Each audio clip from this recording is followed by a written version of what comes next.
Today I'll be talking about Deadly Premonition, well, the first half, the prologue, on the PS3, the director's cut, which apparently is the best version I've heard. That's what they all say anyway. I've never seen any of the trailers or read much information on it, so my first reaction to this game was, what the F? In exclamation marks. I was like, okay, but I'm going to roll with it, it looks good. Apparently, and I also got it from, just to let you know, CEX in Romford for 12 quid, which is a really good price apparently. The game feels very old school, with the graphics being very blocky and sort of, you know, quite jagged and things like that, but it does add to the game, I think. It gives it a slight weird, unpolished feel. The game is actually called Project Deadly Premonition, so maybe one day we'll just get a definitive edition with really good graphics, but for now the main idea is that the bad graphics add to the game, so we just have to roll with it. And I think they do in some ways, in other ways not, because, you know, sometimes it's harder to see what's going on, but yeah, you know, I bet they release a definitive edition in a couple of years anyway. It wouldn't surprise me. Yeah, so it's like a mixture of old school PS2 and PS3 graphics. Well, PS3 sort of style. I mean, yeah, there's a lot of stuff where you think, is that is that current gen or is that old school? You can't really tell. Sometimes it looks old, sometimes it looks new. So it does help set the tone. The music feels like a very eccentric mix of X-Files, sort of horror style, Twin Peaks, and like a few others all mished in together. One minute it's very serious and dark music, next minute very happy, and then after that like a lot of stuff where it's like birds tweeting and like really sort of overjoyed, you know, sort of like da da da da type stuff, and like it's really weird. Sometimes it's happy, sad, and there's a good mix. It feels like, you know, it's just someone's chucked a load of stuff in a blender and seen what came out, but it works.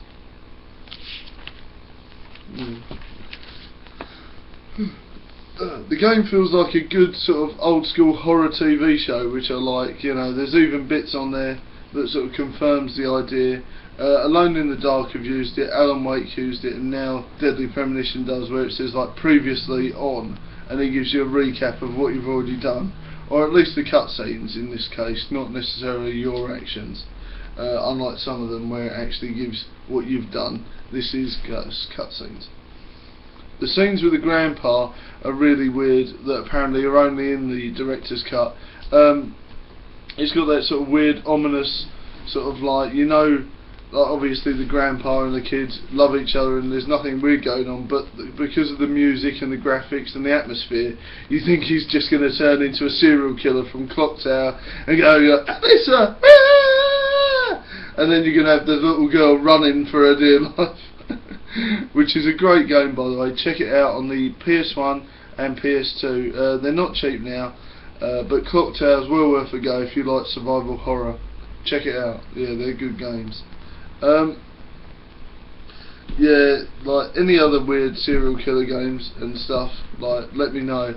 But yeah, your favourites. But yeah, that Clock Tower has to be my favourite. One of them anyway. Bloody hard though, but worth a go. Getting back to Deadly Premonition, the gun combat is really easy. It's just basically sort of aim, fire, shoot. The one problem I had was when it got down to the auto lock, you know, the locking of the certain body parts of the monsters. I found myself like trying to sort of press 3 buttons in order to just auto lock.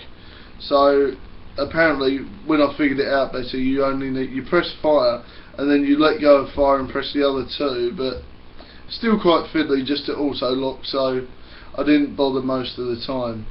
Even like just in the prologue, you might have to do it later on for a boss or something, but for now I wasn't that bothered.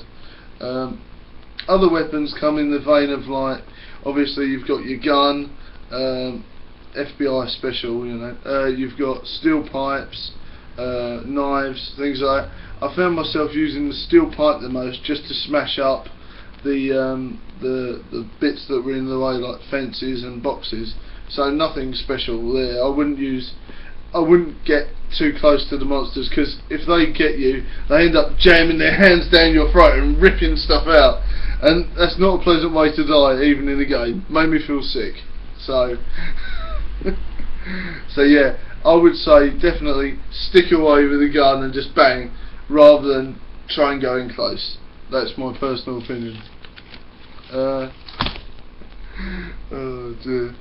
Yeah, it does feel like a mixture of like a horror TV show such as Hannibal, X-Files and Twin Peaks, and like some weird sort of irrelevant comedy. It just feels like all that mixed into one. Get off my carrot cake. Yeah, it just feels like all mixed up into a blender and given a good squish, and we'll see what happens. Yeah, it was good. It's weird. The first time I met Agent York, I felt like he was going to be one of my favourite characters, and so far he is. Basically, he's the sort of guy that talks to himself like this, which is weird. He reads fortunes in coffee. The way he talks to people, it's just so weird. Like, there's strange, like when you meet a new person, it goes da da da. It's like weird action, and then when he says something really weird and eccentric, he goes dun dun dun, and you think, what? Yeah, and the way he just interacts with the girls and the men and all different people in there, and even the killer, the way he interacts with the killer in the prologue is weird and eccentric as well. It's like, oh, I love this guy. So he's definitely one of my favourite characters in modern computer gaming. My verdict so far for the end of the prologue, which is where I got up to, is this game is what Alan Wake should have been, times by 5, you know, and just blown into proportion. It's just, you know, fantastic, and it's a shame that they didn't make Alan Wake an open world game, because Project Deadly Premonition has stolen the show, and they've shown Microsoft how they should have done it, because it was great.